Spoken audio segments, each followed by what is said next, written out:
Hello, everyone, and welcome to Harnessing Relationship Intelligence to Drive Revenue with Introhive.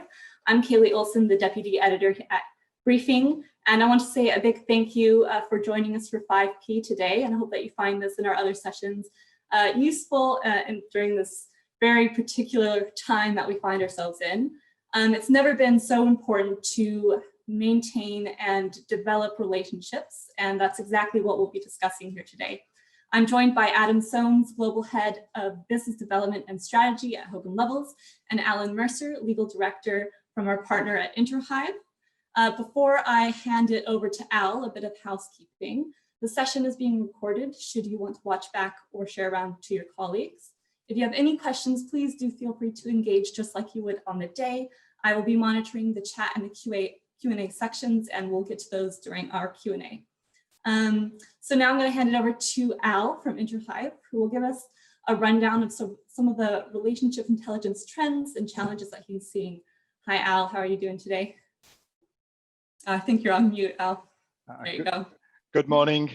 Thanks for that, Kayli. And hello, everyone. Thanks for joining us. What I wanted to do today was just provide a little bit of background to the topic. Won't be death by PowerPoint, I promise, but might just provide a little bit of context to what the topic of conversation is today, and then hopefully quickly get into a conversation with Adam and myself, and which Kayli is going to facilitate. So without further ado, I'll just share my screen.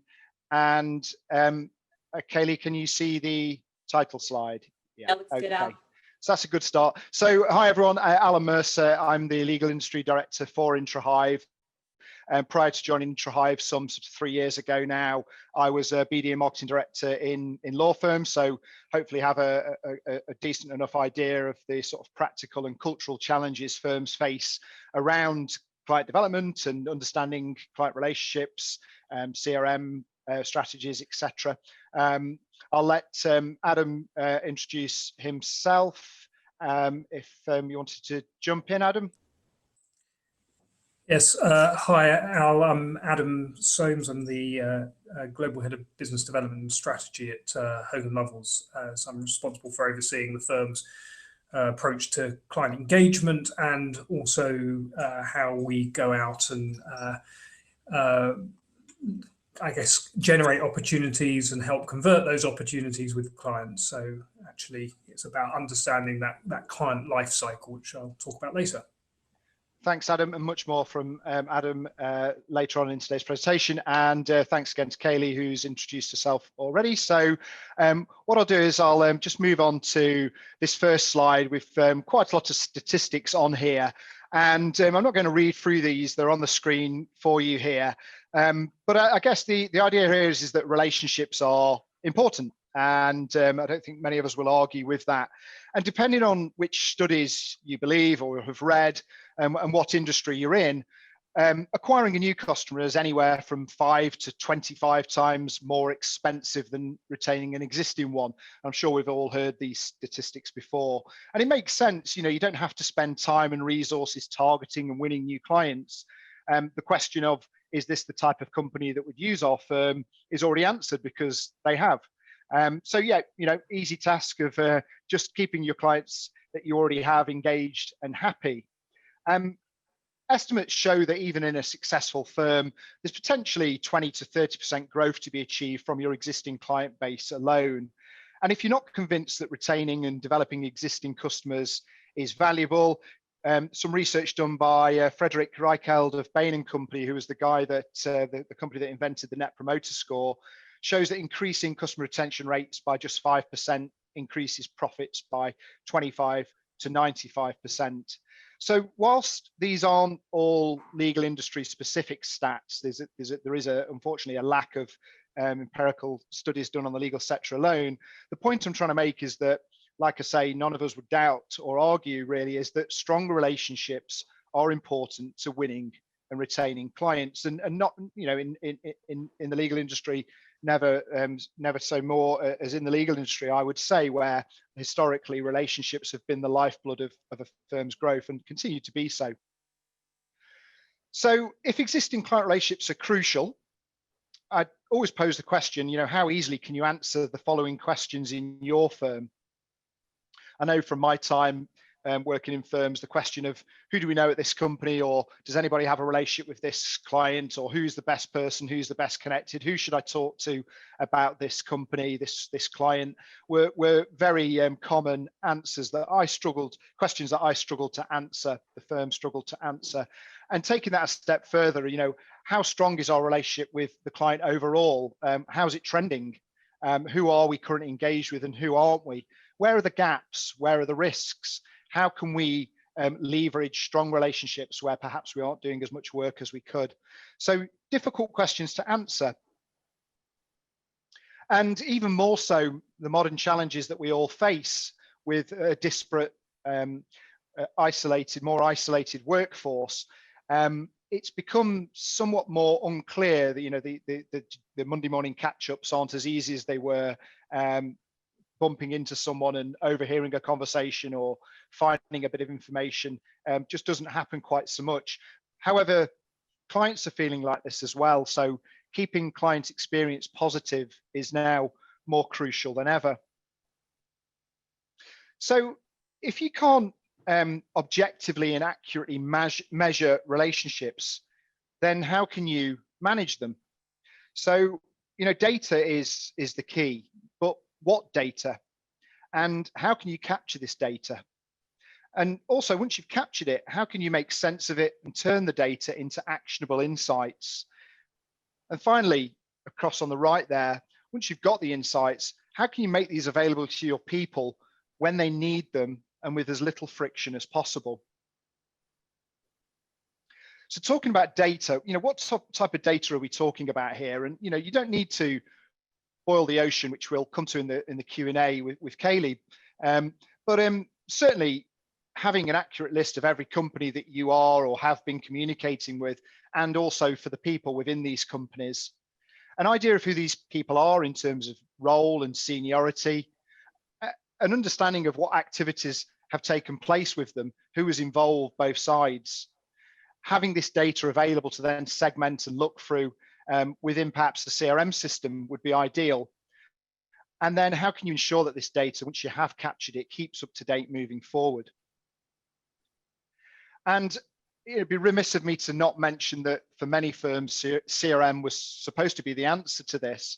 And we all are aware of the sort of historic challenges of CRM, where the reliance on manual data entry by busy professionals just means that the data that you'd like to make its way into CRM doesn't often get there. And once it does, it can very quickly become out of date or inaccurate, and further losing the trust in that data or the usefulness of it. So just a very busy slide here, and I won't go into a lot of detail at all. The fact is, though, is that across your firm, there's actually treasure troves of data already. Data that, if you could access it and make sense of it, should give you a very accurate view of who it is who knows them, and who's been communicating with them, what activities have taken place. And there's these pots of data across the firm that tools like Introhive can connect to, join the dots, make sense of, and turn these disparate silos of data into actionable insights, clean data to use in downstream sort of marketing and events, a full map of relationships, an accurate way of seeing how a relationship, not only at an individual level, but at a business to business level, is trending. And a great way to pull this all back to the title of this presentation today is, how can you turn these insights into actionable pieces of information that will allow you to drive revenue across your firm? And moving on to how we see firms using this data, and this is my last slide, and we'll get into a conversation. We generally find that having accurate information can improve and speed up collaboration across the firm. So answering the who knows who question finally, and allowing your people to see who the firm knows, to speak with existing colleagues about mutual connections, or to seek out warm introductions for cross-sell and upsell initiatives. We saw on the first slide that a warm introduction is 5 times more likely to result in a piece of work being won than if someone were reaching out cold. This data can also be used for succession planning faster onboarding of new people. The second use case I'll pull out is key account management, and very simply for today's purposes, how are relationships trending with our key clients? Have we got gaps? Have we got a key person risk? Have we got a low relationship score or a dropping engagement level? All things that can point you towards opportunities or risks and get you ahead of that. Increased marketing reach comes from the vast amount of data that exists that perhaps isn't currently in CRM. And I know from Introhive, working with over sort of 80 law firms now, on average, we find around 350 net new contacts per person that uses Introhive, which currently isn't in their CRM system. So even with a firm with, say, 1,000 users, that's 350,000 contacts that we will find that you currently weren't able to market to. And if only 5% of those were of a senior or C level, then that's 17,500 more key people that you have relationships with that could now be included in your marketing, your events, your webinars, etc. Client experience is a key use case as well. Not understanding that other people in your firm have relationships with that person or that company, reaching out cold, perhaps looking clumsy, not being prepared for client meetings, not being aware that someone else met the person you're meeting with only 2 or 3 weeks ago. So the client understands who they know at your firm, and you should really understand that as well, knowing every touch point with that customer to make sure that whether you're dealing with the company in Germany or France or further afield, that the experience they receive is the same. And finally, driving client growth. So having this data to hand, having these insights to hand, understanding your client relationships will, as we've already mentioned, ensure that you can retain your clients more effectively, but also look for opportunities to drive further growth from your client base. So that's enough from me, I feel, in terms of a background to what we wanted to discuss today. So I'll stop sharing my screen now, Kayli, and hand back to yourself. Yeah, sounds great. Thanks so much, Al. There's a lot to dig in there, I think. We'll just bring Adam from Hogan Lovells on, and we'll talk through some of those points and trends that you've just discussed. Hi, Adam. I'd like to start with you from the law firm perspective, some of those points around what Al was talking about in terms of data and measurement.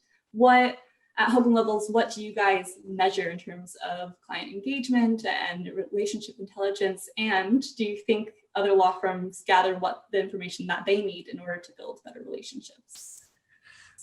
So Hogan Lovells, I would say we're not at the kind of leading edge of this, but we're probably somewhere in the pack. I think one of our challenges is actually the data, the underlying data, and whether you've got good quality data. We've got lots of systems where we capture data. We're at a stage where we're trying to correlate those, but our starting point has been to go back and actually understand what we're looking for, what we're asking here. And what we did about 18 months ago, 2 years ago, is we actually mapped out the client journey.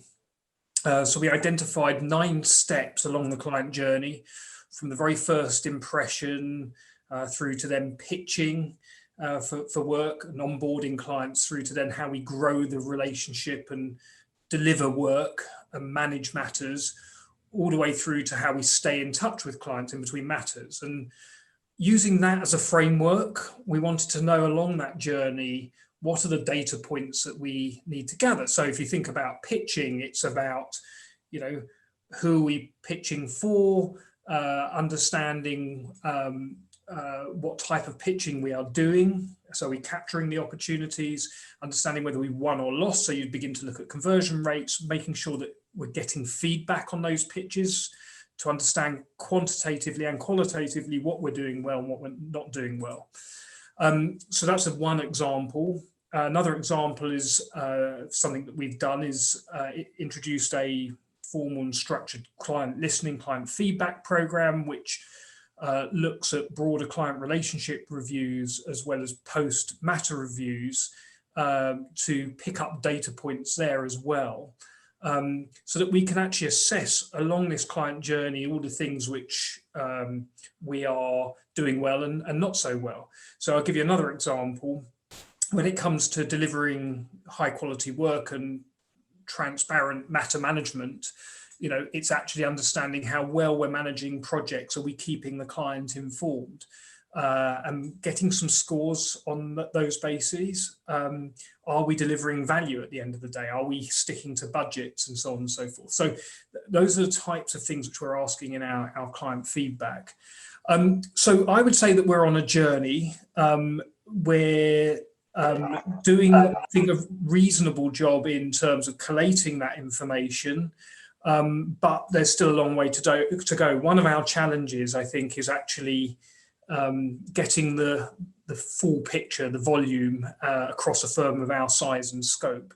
And the other challenge, I think, for us is actually about correlating data from different systems. So yes, we're capturing client listening data, but how we're able to correlate that with what we're seeing on our finance systems, for instance, and what's in our CRM system.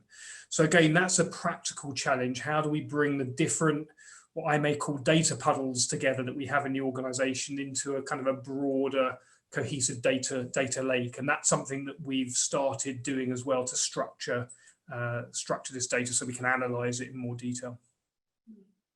We've got a question from the audience already from Kirsty, who asks, how are you measuring value?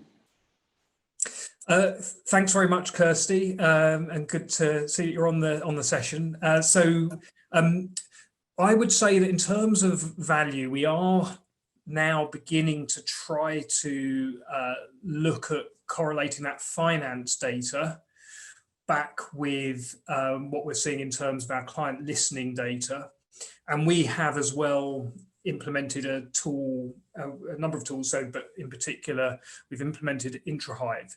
So we're trying to look at ways in which we can say, right, how do our client listening scores and the feedback we get from our clients translate to whether a relationship is growing, but also actually trying to look at how profitable a relationship is. So we're beginning to look at how client satisfaction has an impact on the financial health of a relationship. So we're beginning to look at those types of correlations. Again, it's early days. We've started undertaking a few data science experiments to see if we can identify when a relationship is on the up from a smaller base and kind of when we should be investing further in it, but also when a relationship looks like there are some potential risks to it as well. So that's again something else that we're trying to do. Some of those are kind of financial measures, some of those are non-financial measures. Often, it can be too late by the time that you realize a relationship is at risk and the financials suddenly flow through. So there are a number of different things which we look at which are non-financial. So anyway, that's I guess how we are beginning to look at value, and we do have a specific value score in our client feedback. So we actually ask for a score on do we deliver value for money. Great. Al, it'd be interesting to hear your perspective about some of those challenges and key points that Adam was talking about. What are some of the mistakes that you find law firms are doing around their data gathering and how they can actually put that to practical use? Yeah, so I don't know if it's a mistake. I think there's a maturity curve that needs to be acknowledged, and some firms are further along their journey than others. I think the old saying that perfect can be the enemy of good is worth pointing out here, and I think it's worth pointing out that with Introhive, obviously we passively collate a huge raft of information. No one has to sort of lift a finger to get this data, and that data alone will give you insights into client relationships and who you know and how well you're integrating with them, and we can slice and dice that data in numerous ways. There is a second part to what we do, which is we can then push that data back to a CRM system, and I think for me that's valuable. Of course, it fixes this old historic problem of CRM data not being accurate and people losing faith in that. So automating that process makes sense. But for me, it's a valuable byproduct of what we do, really. The fact we have the data and we can pop it into CRM for you is great. But for me, the real value comes from the relationship insights. And I guess one thing we sometimes run into is that, for example, we can collect, for every single person that you've been communicating with, we will capture a 100% accurate email address. That's the seed information that we get. We will collect also addresses for these people as well. However, that is dependent on whether or not we can find that address and have trust in that it is the right address. If we don't trust the data to a certain level, we won't promote that. And I guess what one thing we've come across is where, for example, if only 70% of contacts we find an accurate postal address, then don't get too bent out of shape with that, because when we've dug behind the scenes, it turned out that the firm in question, when we said, look, what do you need their actual work address for? Do you do lots of mailing? Oh no, we never send anything in the post. So it's like, okay, well, we'll keep working hard on trying to find those addresses if that's important, but just because it's a mandatory field in CRM doesn't mean that you need it, because we've just clarified that you're only using email to communicate with your clients. So what I'd say is that nothing's ever perfect, and certainly never on day one. So start pulling in data that you have got, that you can access, even to the point where even if you don't need that data to begin with. I think we've talked before about the fact that AI and machine learning and all of this new technology that's being brought through at such a pace will rely on data. And if you've not been capturing that data or can't access that data moving forward, then the new technology that comes through won't be as effective as it could be. So to start, as much as I suppose to answer your question and to wrap up there on that question, would be just get started. Just get started. Start with something small, build out. CRM itself is always a journey. It's never a one-off project. It continues to evolve as you mature and find different ways in which you'd like to use it. We have another question from the audience. Anonymous, data is obviously key, they say. How do you make people accountable for keeping data up to date? I guess I should take a first stab at that one. So I'm a great believer in what gets measured and rewarded gets done. And I think by shining a light, like surfacing these data points and showing that the firm is beginning to kind of look at these as critical ways in which it manages the business, it actually encourages people to want to make sure that their data is up to date. I mean, no lawyer that I've ever worked with wants to be seen at the bottom of a rankings list or ranking table. I guess the first step if I go back to client listening and client feedback, and how we've got some traction on that, and we kind of feel that we've gone past a tipping point in terms of critical mass. We got people wanting to participate to begin with by actually saying, why don't you put forward people that you'll feel comfortable with? And they saw the value from that. And I think we've managed to build up a good head of steam there. But again, I think they see the value that's come out of it, both individually, and then they see what's happening in the way we're using the data more broadly as a firm that drives the right kind of behaviours. But the other thing is that I guess by implementing Introhive, as we've done, you kind of move from static to dynamic.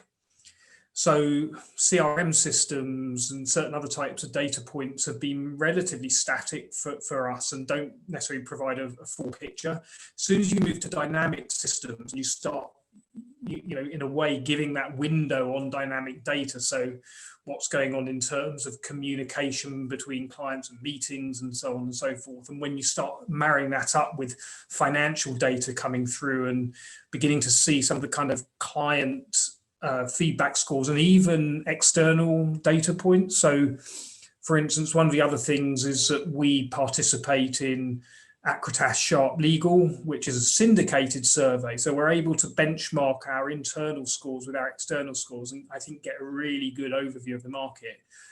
I think that in itself, that transparency and the ability to kind of cut the data so that people can see what it means for them, their practice, their sector, their region, really kind of gives people a hook in a way to really participate, actively participate.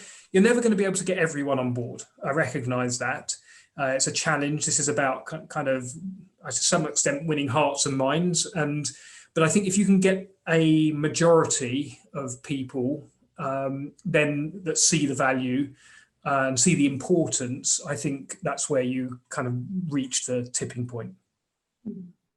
Al, I don't know if you have anything to add on top of that. Yeah, no, I think this comes back to the maturity curve, and for years firms have struggled with data when the topic of CRM comes up, as in getting the data into CRM and then keeping it up to date, and that's been a manual process that busy professionals have been tasked with, which they don't want to do, so they don't, and ultimately you don't want your well-paid professionals spending time capturing data that already exists in your systems anyway.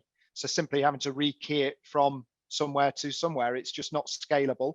It hasn't worked for years. And until you can get past the point of how do we sort out the data issue, you won't move on to the right, great, now we've got the data, how can we use it? And even where every single bit of information that you wanted in CRM were in there, which would be a huge effort and time, army of people generally we find employed to do this. It's still only a flat list of contacts in CRM or a flat list of activities. It doesn't really give you that insight. So I guess you need to automate what can be automated, and then it then becomes more of a what's in it for me. So having this data now means I can get insights that are useful to me. And obviously, I know, part of Introhive is that once the data's in CRM and the data that Introhive's found, we can actually send that on email to people when they might need it. So again, turning that model around, I don't have to add data to CRM. I don't even now have to go to CRM to get it. It can be sent to me when I need it.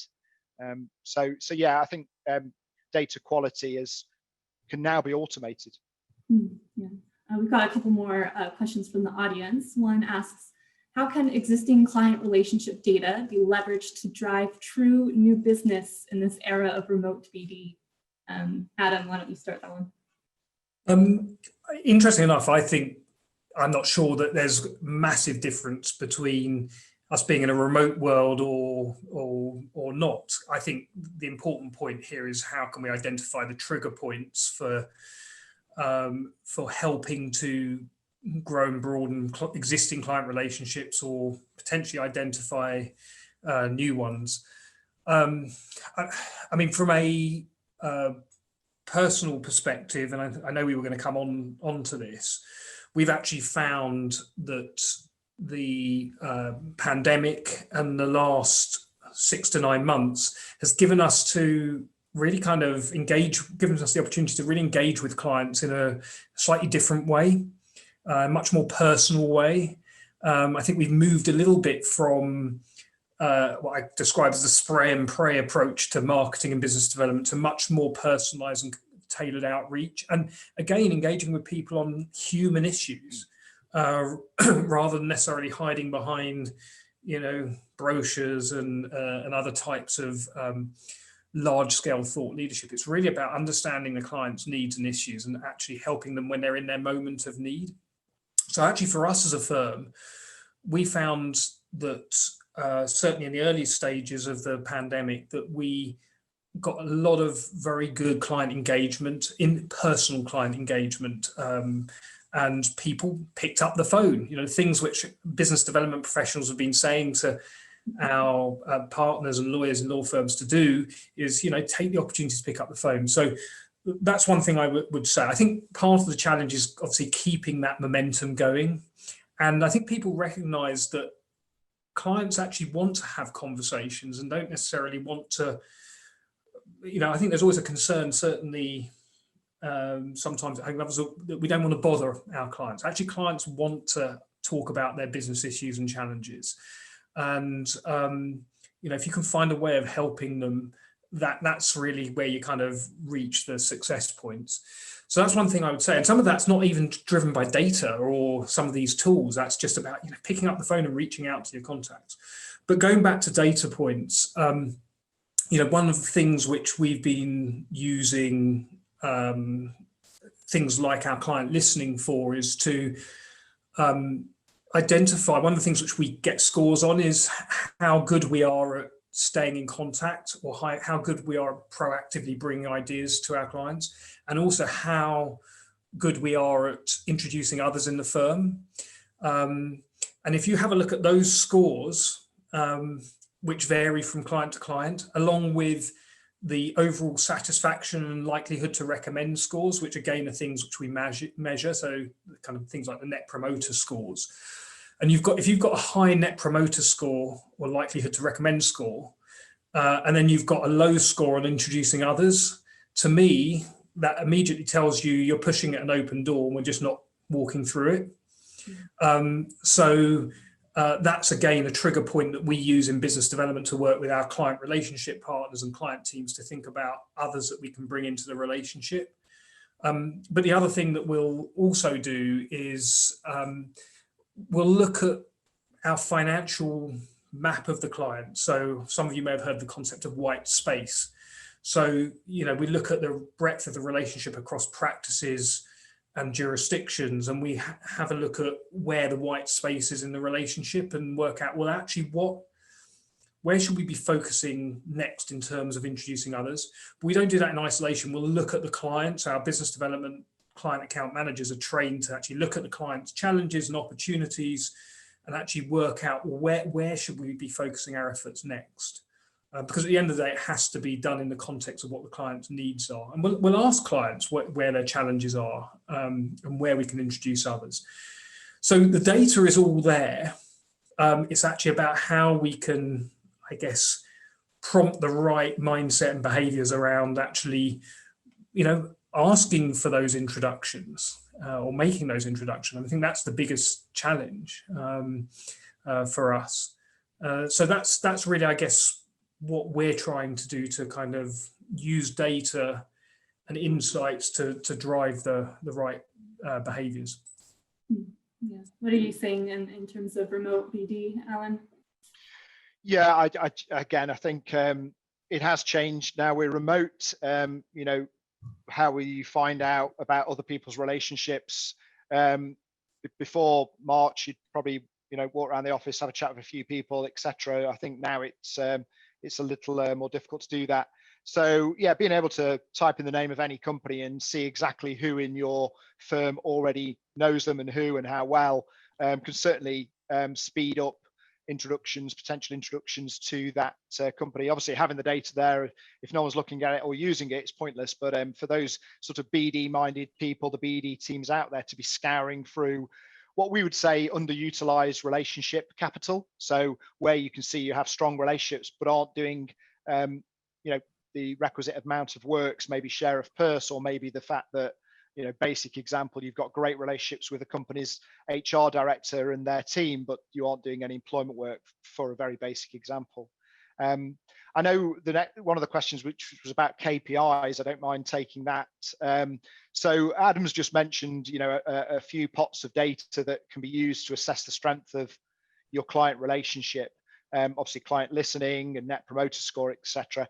I think from an Introhive point of view, we're looking at over sort of 25 plus different touch points to try and work out from the patterns of communication we see whether that pattern suggests a strong relationship or not. And there's a lot of false negatives that we strip out from there. So just very basically things like, yes, the amount of emails that have been sent, but actually, are they reciprocal? If I email someone 10 times and they don't reply, that's actually a poor relationship, and Introhive would spot it as so. But it also takes into account, the type of interaction, the time of day, how quickly people reply, whether it's a meeting, length of meeting, whether it was face-to-face or obviously now mainly remote. We've tweaked the score on that part.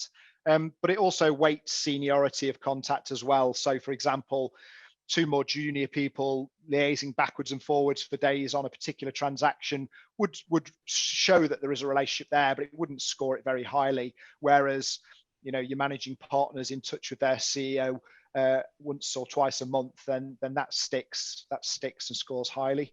So yeah, there's a whole raft of things just from data that already exists in your business that should give you a very good picture and a live, updated daily picture of who your relationships are with and how they're trending.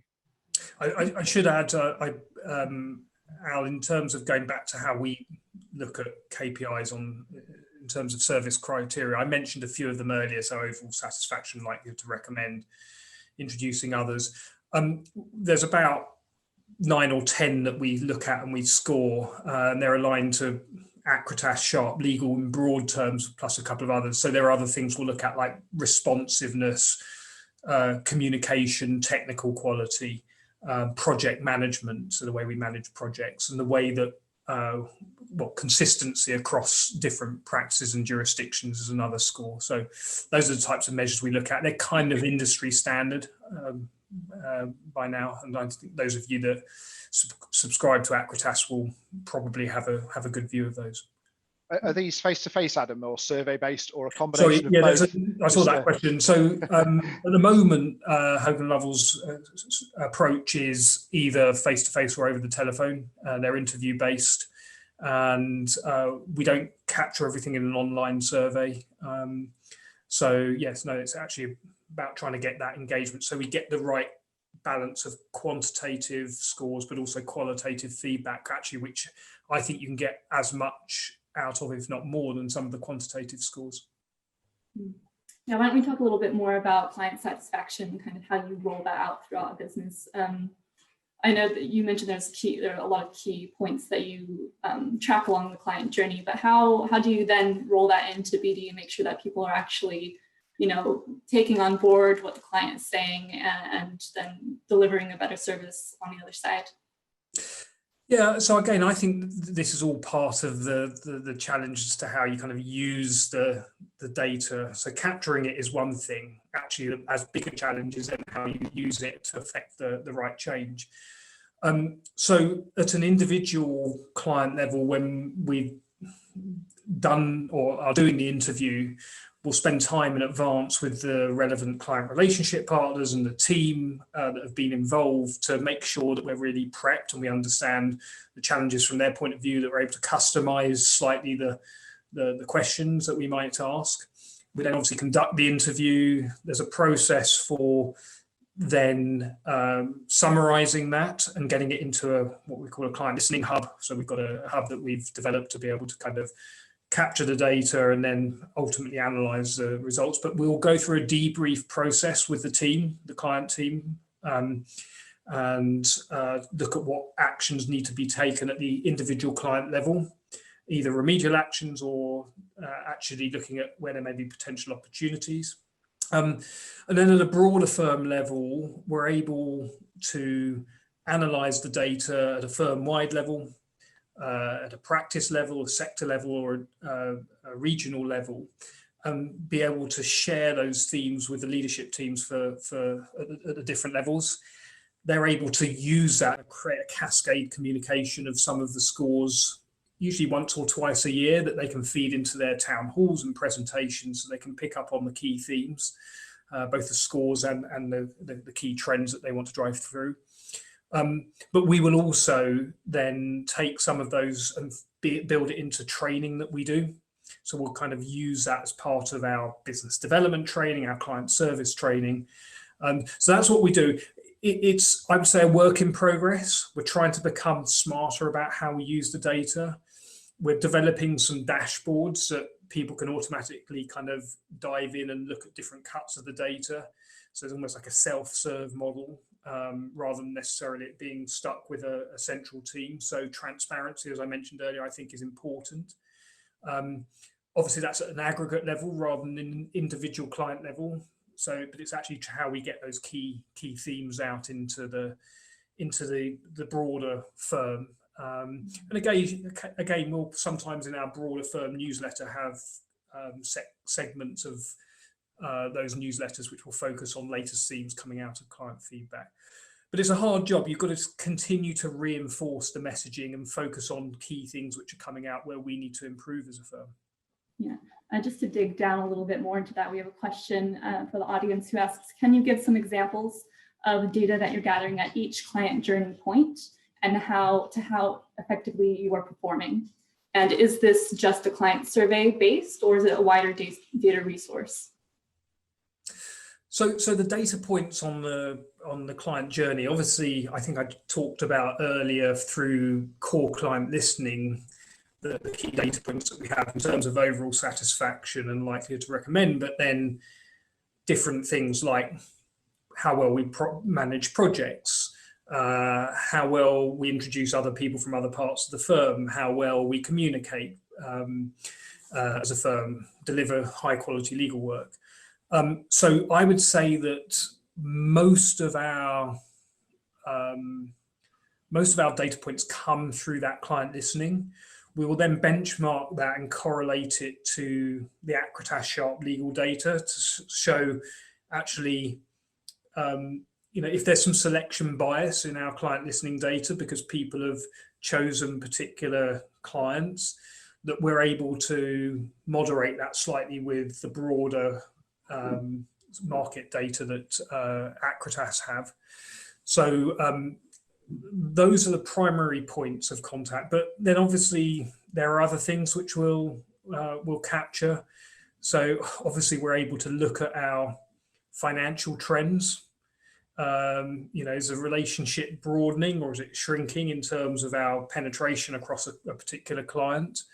We'll also obviously have other data sources like the Introhive relationship score, which we're now able to track to see if a relationship is going up or going down in terms of the level of contact points.